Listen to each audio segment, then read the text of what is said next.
You okay there? Who are you? Oh, it's you guys.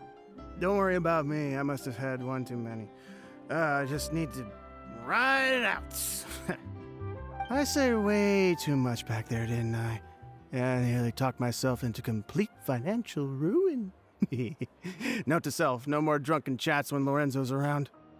So, he was serious about threatening to cut you off? Ugh, Paimon knew he was a bad egg! Hey! Keep your voice down. Don't go prying into Lorenzo's personal affairs. Bad things happen to people who ask too many questions, or make an enemy out of him.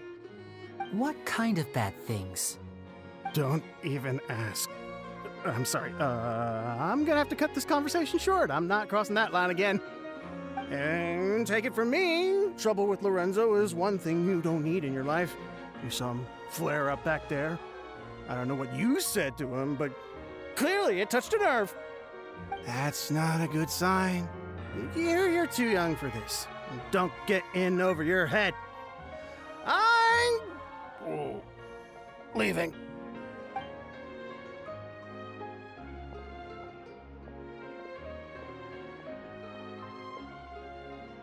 And there he goes. Shh! I think we're being watched. Someone was listening in to our whole conversation. Don't say anything and don't look back.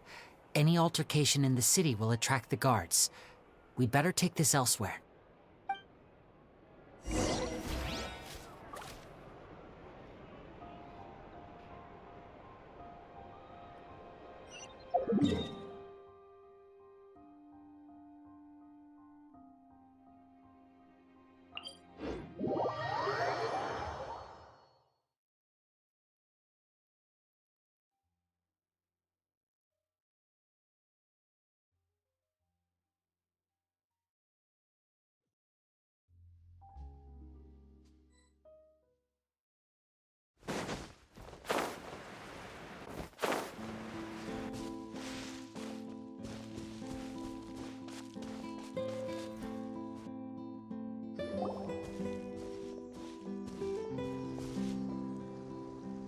You followed us a long way. Why don't you come out and introduce yourselves? So you're Linny. And where's your sister? Ain't she with you today? Save us the trouble and go fetch her for us. Let's not drag this out. Paimon doesn't like the tone of your voice, mister! Who sent you, huh? Save your questions, missy. You ain't gonna need answers where you're going. Capiche? Looks like we can't avoid this fight. Now, I'm not the strongest fighter, so I hope you're ready to back me up. Don't worry, we got this!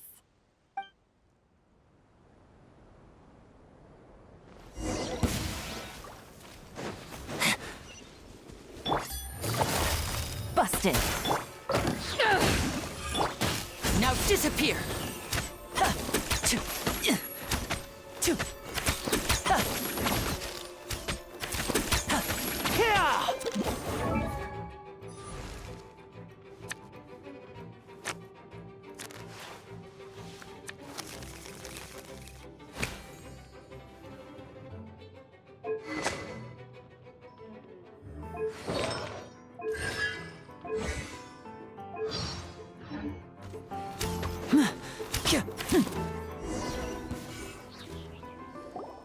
Curses.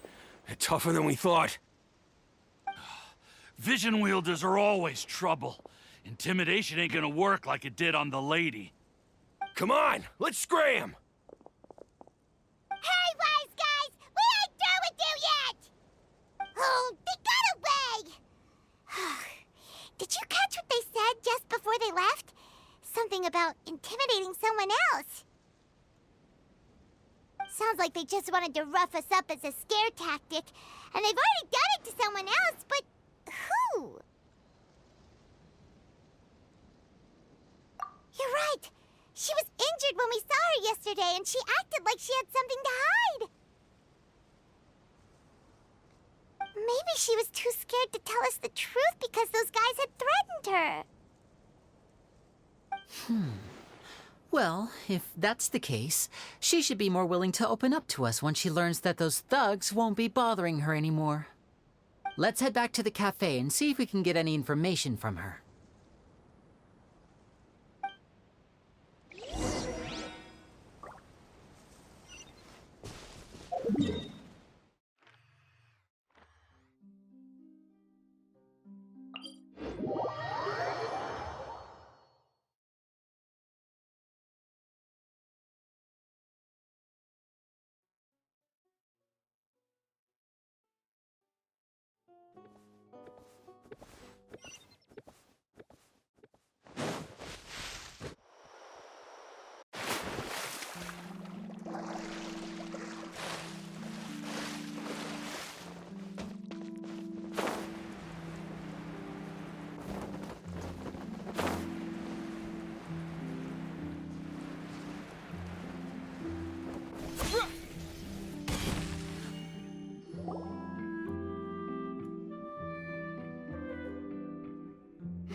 Gemma? You again. What is it this time? We just ran into the men who've been threatening you, and we gave them a taste of their own medicine. So, you can relax now. We're here to protect you. What? Why? I didn't tell you anything. Why would they come after you? Sounds like they're no strangers to you. That's putting it mildly. I know them all too well, and I hate them with every fiber of my being. It's been 10 long years, and still every time I try to look into Caesar's death, they show up and warn me not to do anything stupid. How do I know I can trust you? Do you really think you can get to the bottom of it all? And why are you doing this? I'm afraid I can't reveal all the details just yet, but I can promise you this. I will expose the Phantom Weasel's true identity. Because you see, this is a personal matter of the utmost importance. I give you my word. Trust me. Okay. How can I help you? I've heard that Caesar used to have a magic workshop where he kept a lot of his personal effects. If possible, I'd like to take a look at them. Do you know where it is? The Fleuve Sonde. But the place was sealed up by the police after his death, and no one's been there since. I also know that the Fleuve Sonde is dangerous territory. Lots of hostile groups lurking around. If you're serious about going there, please be careful. Understood. Lynette, you stay here and take care of Gemma. Don't let her come to harm. Got it. But if I'm staying here, I'm ordering dessert. I mean, bon appetit, but stay sharp, too. They're likely to come for you while I'm away. Okay. All right. Power saving mode off. I'll start taking this more seriously now.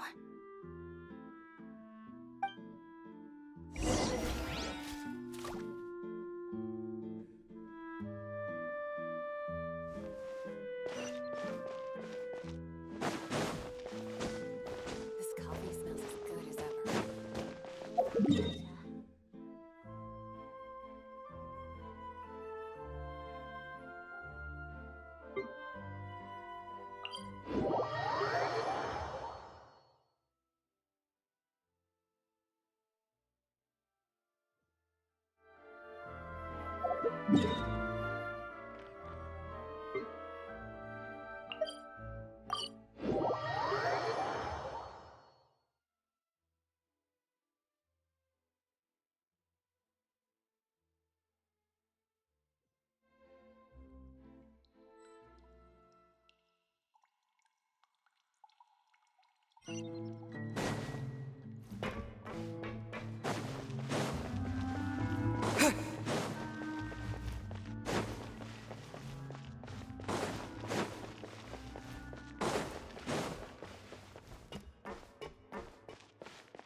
If Gemma gave us the right location, then the workshop should be right nearby. Huh. Looks like these boxes are blocking the entrance. Let's shift them away first. There we go. It should be just down here.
This was Caesar's workshop.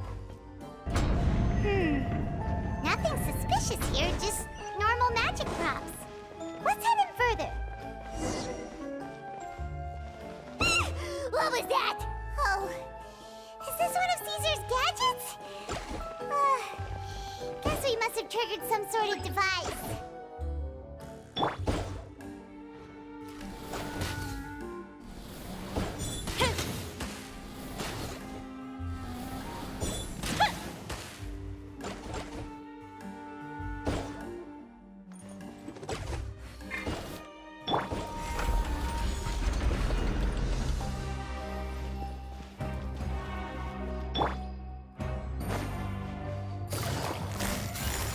Quietly now. Wind blade!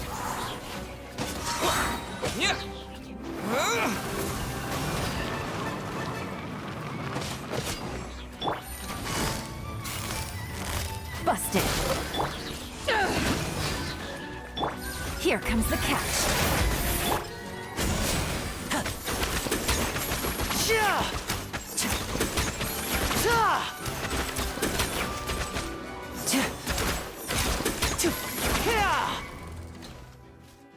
Whoa. Look, the doll in the box is glowing.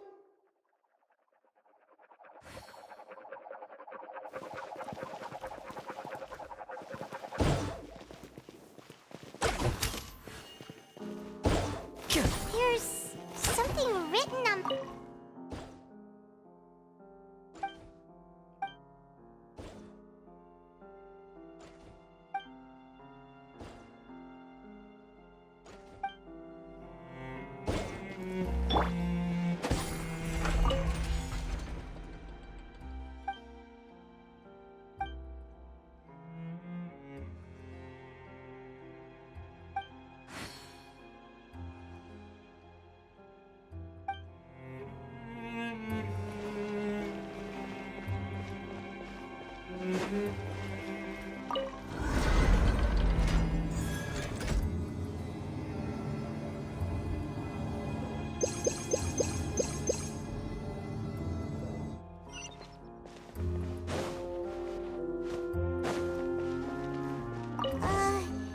These magic boxes are moving. What do we do? One of them looks different from the rest. Let's investigate.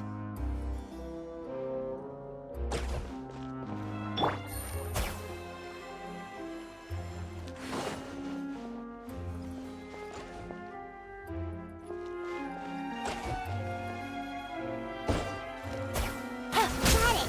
We're supposed to find the box that lit up at the start, right? There should be another wish list inside. Let's keep trying.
that's weird. Have we reached the end already? There's nothing here. Maybe this was a wasted trip. This place seems a little too ordinary for a magician's workshop. There's a distinct lack of mystery. We've triggered quite a few devices on the way here. I'm starting to wonder whether Caesar built this whole place as one big, elaborate magic contraption. If so, then there must be more to this place than meets the eye. Maybe a hidden room somewhere. Aha! If I just move this book, then hopefully... and... presto! A secret passageway! How did you know? I'm a magician too, and apparently great minds really do think alike. Looks pretty big inside. Let's head in and take a look around.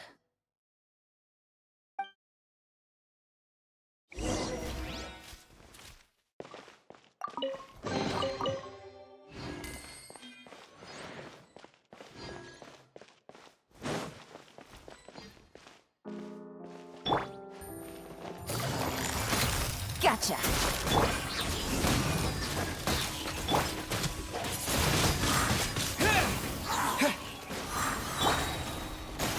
To ashes! Let's get this show on the road!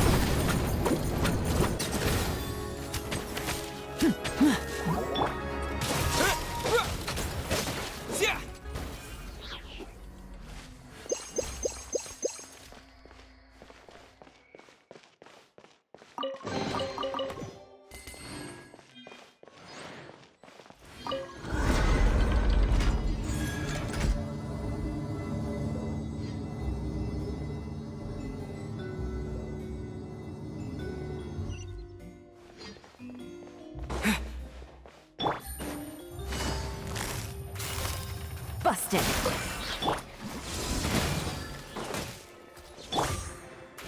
With the wind!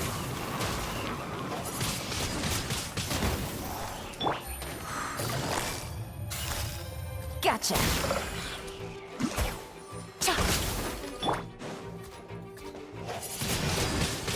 Wind blade!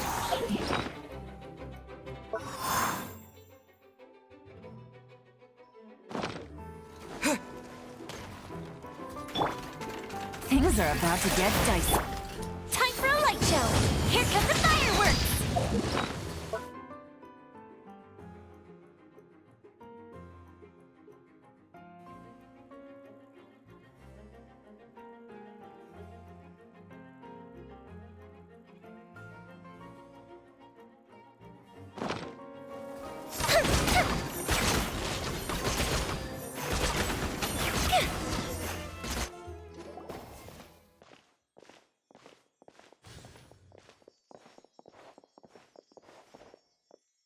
Why have you stopped, Lenny? Is there some device in that box? Huh. It just looks familiar somehow. Let me check this out for a second while you guys go on ahead. If anyone makes a major discovery, let's rendezvous here. All right, see you in a bit!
Seems like we can't step on the same tile twice.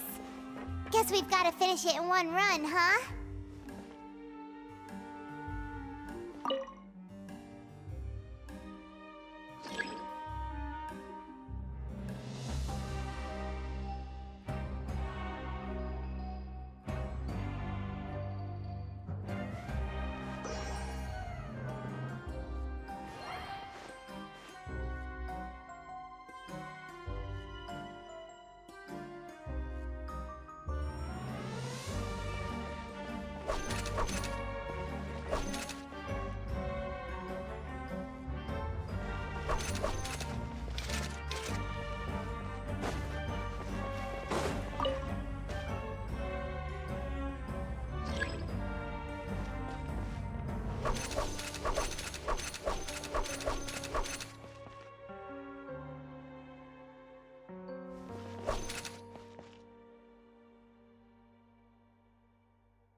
Let's take a peek inside it, shall we?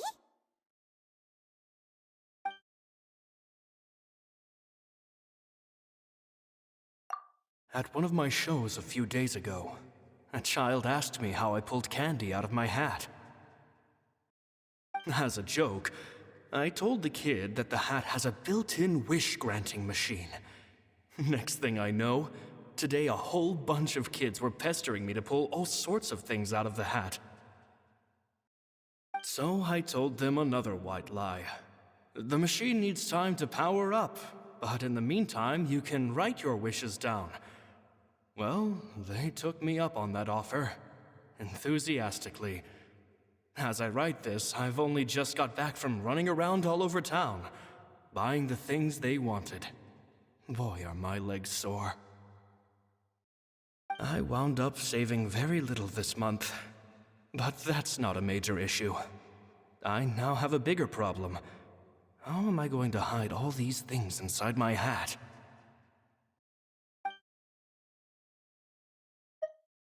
Two children came to talk to me after today's show. I don't know why they were out on their own. They looked much too young to be unsupervised. I do hope they got home safely. Anyway, they said that they wanted me to teach them how to do magic. It's not uncommon for children to ask this, of course, but I've never seen any of them as serious about it as these two. I told them that learning magic is very hard work, but that didn't faze them at all. It's like they already knew. They seemed so committed. I couldn't turn them down.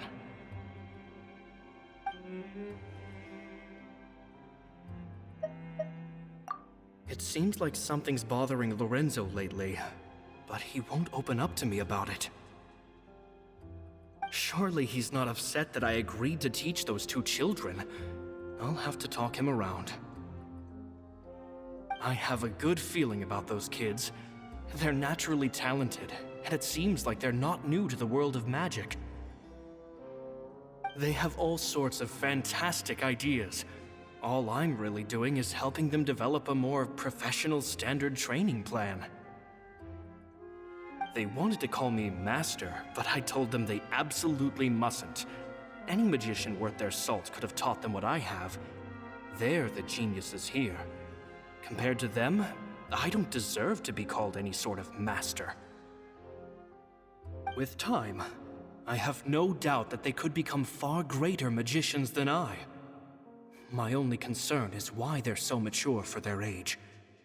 I fear they've had to grow up too fast. I don't dare to imagine what they must have been through. Gemma thinks so too. She doesn't like being around them. Says that their eyes are too piercing.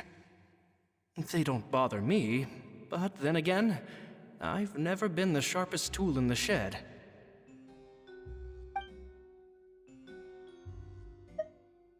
It's nearly time for me to go on tour. I asked the two kids if they'd like to come with me, but they shook their heads. I once overheard them talking about their father and their mission. Sounds like their parents have other plans for them. I guess we'll be parting ways soon. It's only been 10 days since I first met them, but I think that I've gotten a feel for their personalities now. They're very tough, but also very cautious, and they trust no one but each other. This, I fear, is not a good habit to have. They hide things from me too. For example, when I asked them where they live and why they wanted to learn magic, they lied. That's the thing about children. Whenever they're trying to cover something up, it always shows somehow. I can sense that their lives have been hard, possibly even dangerous too. They're not like other children. It's a shame that I can't do more to help them. After thinking things over, I decided to tell them a bit about how I see the world. It's full of lies and falsehoods, and that is why we must find our own truth. P.S. I hope they won't find my nagging annoying. Children are so opinionated nowadays. Will it do them more harm than good for someone they've only known 10 days to lecture them like that? PPS. Maybe I'm overthinking this. Children aren't interested in grand philosophies. It probably just went in one ear and out the other. I bet they've already forgotten every word I said. Oh, Caesar, Caesar.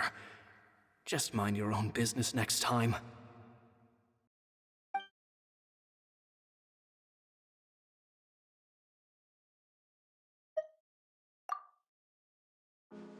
Two magic geniuses with a father and a mission, huh?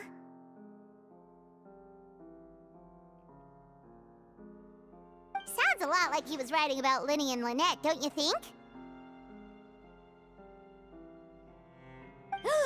So did they meet Caesar when they were kids? Let's go ask Linny!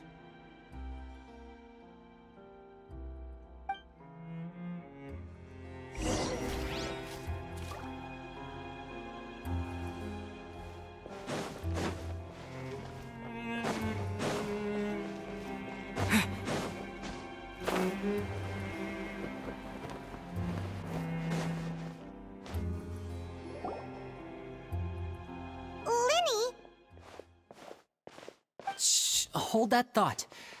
As I expected, there's a lot of fishy things going on in this place. Fishy? Uh-oh, what have you found? All in good time. Before we go over our new leads, I want to tell you how a high-altitude escape is performed. First, the magician slots themselves into a magic box in full view of the audience. The box is then suspended high in the air, and a short while later, the base automatically opens. At this point, a dummy will fall out of the box, but it looks real enough to grab the audience's attention, and they start wailing and screaming. Meanwhile, the real magician, who has by now blended into the crowd, waits for a good moment to make their appearance and put on a hysterical performance. Oh no! Is that me? Did I just fall to my death? Very vivid description. Paimon can really picture it. And then what? The audience's gaze then turns to the magician, and by the time they realize what's happened, the dummy has vanished, as if everything that just happened was some sort of shared illusion. Of course, that's just how I think the process should work, theoretically speaking. The inventor of this trick never performed it successfully. When the box opened, Caesar was the one who fell out, and not the dummy. He fell right to the ground from the highest point of the opera house. No one could hope to survive that fall, not without a vision at least. And no one else has ever attempted this trick since. My understanding of how it works is just based on what I could gather from his notes and the relevant gadgets here in his workshop. So Caesar's famous high-altitude escape has never been done, huh? Paimon was about to say how cool it would have been to see it in person, but if it's that dangerous, it's probably for the best that no one else tries to do it. Wait a second. So if a dummy's supposed to drop out of the box, then where does the real magician go? How does he get out? Glad you asked. That brings us to the secret of said box. This box right here is the one that Caesar constructed himself to use in the performance, and it's not as simple as it looks. Inside, there's a device that only the magician himself would know about. Once the magician's inside and the box is lifted up into the air, the audience's view of the box is fixed at a certain angle. From where they're standing, they have a clear view of the front, sides, and bottom, but the back and the top are now no longer visible. At this point, the magician presses a button inside the box, opening a secret door out of view. He then escapes through this trapdoor onto the opera house roof, waits for the dummy to fall and distract the audience, and quietly returns to ground level. That's way simpler than Paimon imagined. Even Paimon could probably do it. Well, there's a little more to it than that, of course. The hardest part of this trick is controlling the audience's mood and reactions. That takes an exceptional degree of showmanship. There's the falling dummy, the miraculous reappearance, the pompous performing. Maybe the magician would even have themselves tied up before it begins to strengthen the impression that there's no escape. Many days and nights of careful research and painstaking practice would have gone into this, all culminating in a performance just a few minutes long, but one that still manages to transform the shock and grief of a tragic accident to the joy and laughter of a mesmerizing magic trick. Caesar was a highly accomplished magician. But unfortunately, even he didn't manage to pull it off. So, how did it go so wrong? You said you found some fishy stuff here. Have you figured out what really happened? I can make a pretty good guess. I looked into the case files. The magic box Caesar was using at the time of his death had the secret button I mentioned positioned on the right-hand side. And sure enough, he always used his right hand as his dominant hand in public. Okay. Nothing suspicious there. But here's the strange thing. Most of the devices in this workshop have the mechanism on the left-hand side, including this box right here, which leads me to believe that Caesar was in fact left-handed.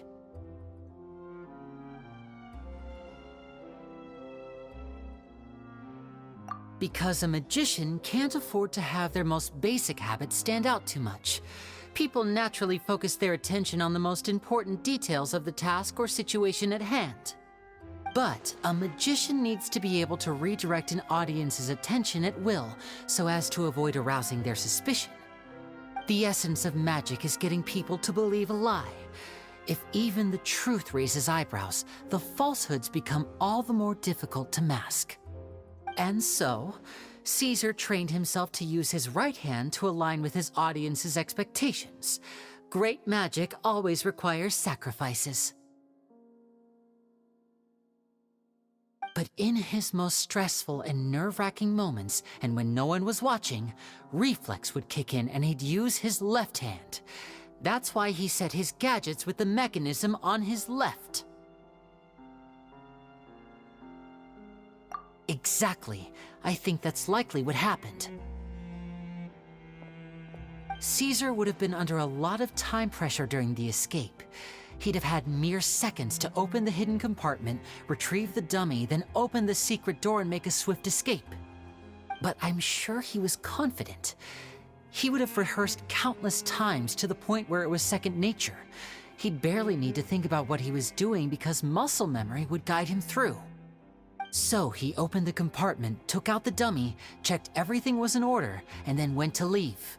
With his left hand, he reached for the button, and suddenly, his heart skipped a beat. It wasn't there. Much like when you reach for your keys but find your pocket empty, his mind needed a moment to process what was going on. Instinctively, his left hand would keep feeling around for the missing button, maybe for another second or two, until the bottom of the box gave way. With the stakes being as high as they were, just a 2-second delay cost him everything.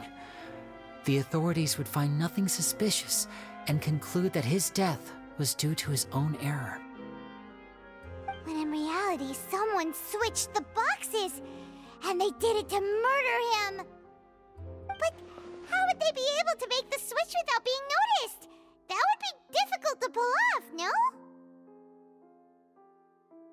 It would have to have been someone who knew that he was left-handed and who could move his props around without arousing suspicion. Someone who was always by his side. Isn't that right, Lorenzo? You just couldn't let sleeping dogs lie, could you? There's not a lot of people who'd go to all this trouble for some magician who died 10 years ago. I didn't want to have to do this, you know. Silencing you the hard way just creates more problems for me to deal with. But I gave you your chance. I hoped you'd do what's good for you and back off like the lady, but you disappoint me. You mean Gemma? So you are the one who's been threatening her! Yes, although however stubborn she might be, she was never much of a liability. But you people, you never even knew him, but for some reason you just wouldn't drop it. Which is why you can't leave this place alive. Take them out, and make it quick. Do your worst!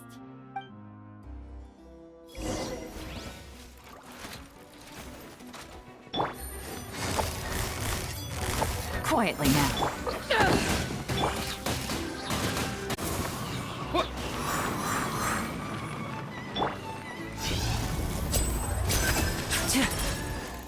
Step right up.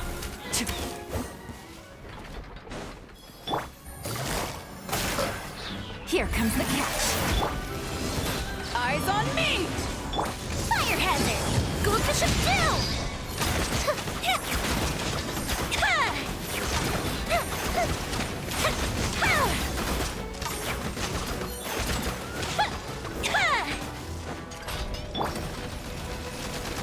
And voila! Here comes the finale.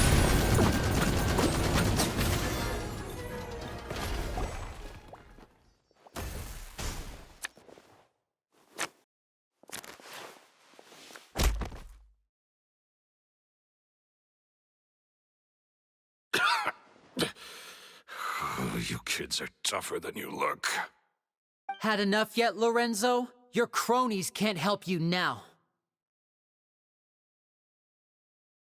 I think it's high time you started talking, and what I'd really like to know is, why did you murder Caesar?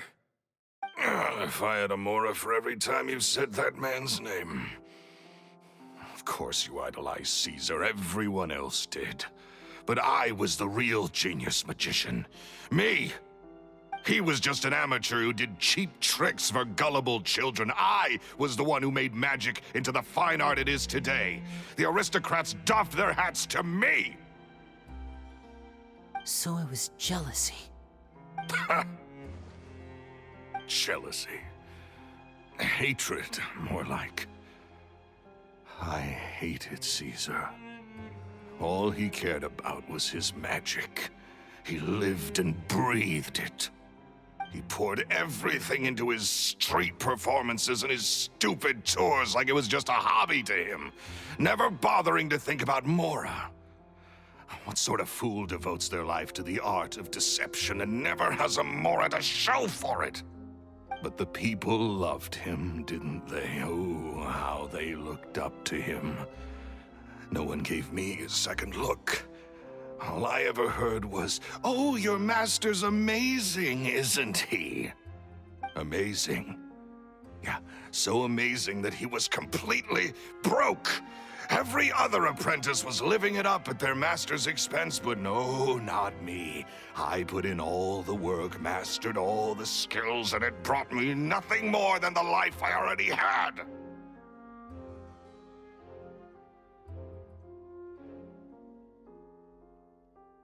He forbade me from using magic to trick people out of their Mora. There was nothing he hated more than that. And with his reputation in Fontaine, it was too risky for me to go it alone. As long as he was alive, if I dabbled in my own brand of money-making magic, he would expose me, and it would destroy me. I had to kill him. There was no other way. He had to go. And this was your only motive? It was reason enough. What other motive would I need? Well, I was under the impression that there might have been other factors at play. For instance, maybe you were in love with Gemma, but she was engaged to Caesar. In love with Gemma? Don't be ridiculous. Guess I was wrong about that then. Next question. Are you the Phantom Weasel? I am. Caesar was so strict with me. He insisted that his way was the right way, that the sole purpose of magic was to bring joy to the world. I never bought into any of that. I was more interested in the practical value of magic. Sure enough, it helped me fill my pockets with all kinds of valuable treasures. Oh, yeah! Charlotte told us that the weasel would steal whatever people valued, no matter how much he was worth. That's just how it looked from the outside. What would any thief want with second-rate loot? I've only ever targeted high-value items. I stole cheap things as a way of practicing my craft. It was other people's overactive imaginations that conjured up the preposterous image they then dubbed the Phantom Weasel. So that's the story, huh? Well, I hope you're ready to tell it all over again during your trial. What choice do I have? You're a pack of wolves, and you've got me between your jaws. You've seen what's here, and my last-ditch effort to stop it getting out has failed. What else can I do? So be it. I've enjoyed power and wealth for the last 10 years, the likes of which Caesar could never give me. I wouldn't choose for things to end this way, but I regret nothing. Very well. In that case, I'll contact the guards. Traveler, Paimon, keep an eye on Lorenzo for me. I'll meet you just outside the workshop when I'm back.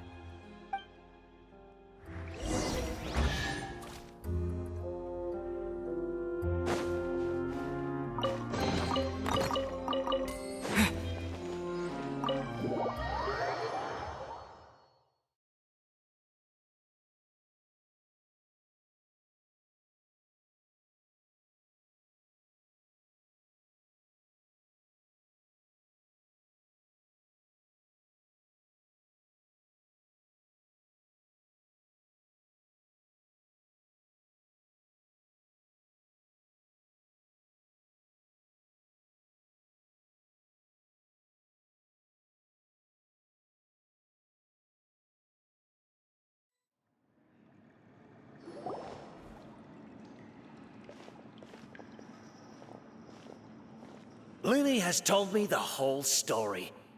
Lorenzo, do you confess to the murder of Caesar and to framing him for the Phantom Weasel's crimes? Look who's finally developed a conscience. What kind of disciple murders their own master? I hope it was worth it, because there'll be hell to pay.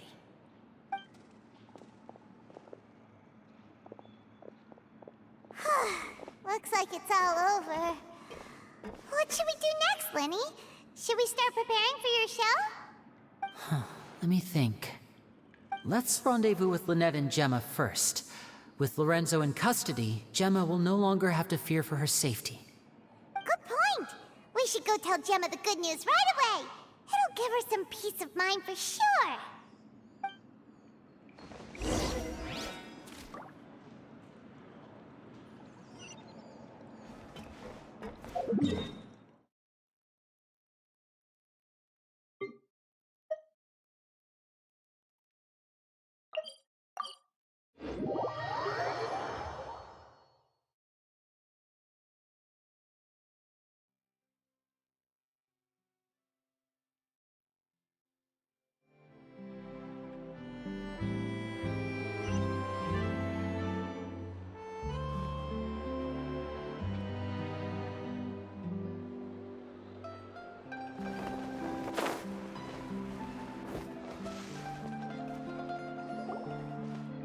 Ah, you're back. You were so quick. I've only just finished my third dessert. Your third? Lynette, come on, we've talked about this. Everything in moderation. You're not gonna have any room left for dinner now. It's fine. I'll shift to exercise mode and jog off the excess sugar. That's besides the point. Well, it's done now, but try to eat a more balanced diet in the future. Point taken. Did everything go okay? Of course! Lorenzo was no match for us. The guards are taking him into custody as we speak. Gosh, that's amazing. I'm sorry, I still didn't know if I could trust you, but now it seems I can. I had my suspicions about Lorenzo, but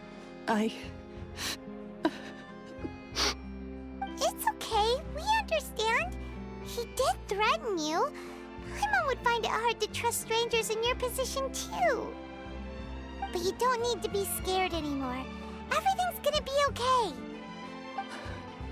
Sorry. Sorry. My emotions are all over the place right now. I've been waiting for this day to come for so long. I always wanted to report Lorenzo. He took all of Caesar's property, which I found suspicious. But I had people watching me all the time, so I couldn't risk looking into it. I was so afraid. I was scared he'd do something terrible to me, and then no one would be left to visit Caesar's grave. So I never had the courage to speak out. Thank you all. Truly, thank you so much.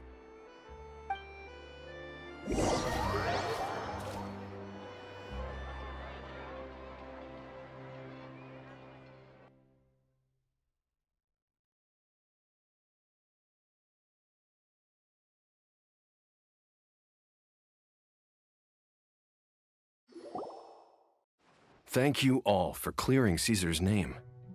I never would have guessed that Lorenzo was the real Phantom Weasel. He never showed any signs that there were problems between him and Caesar in public. From the outside, it looked like they got along great.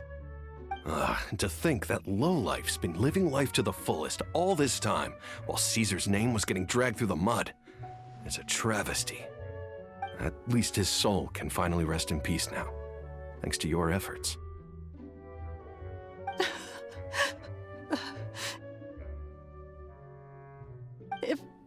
If only I'd realized before it was too late. Don't blame yourself, Gemma. This isn't your fault. Yeah, you still have the rest of your life to live. Caesar wouldn't want to see you spending it feeling guilty. Cheer up, Gemma. My brother's doing a magic show at the Opera House tomorrow evening. Would you like to come along? It might raise your spirits. This show will be a special one. We're holding it in Caesar's honor. In Caesar's honor? Thank you. I'll be there. Great. We'll see you tomorrow evening. Traveler, Paimon, don't be late. Don't worry, we'll be there. No way are we gonna miss out on a free magic show. Wait, Paimon feels like we're forgetting something.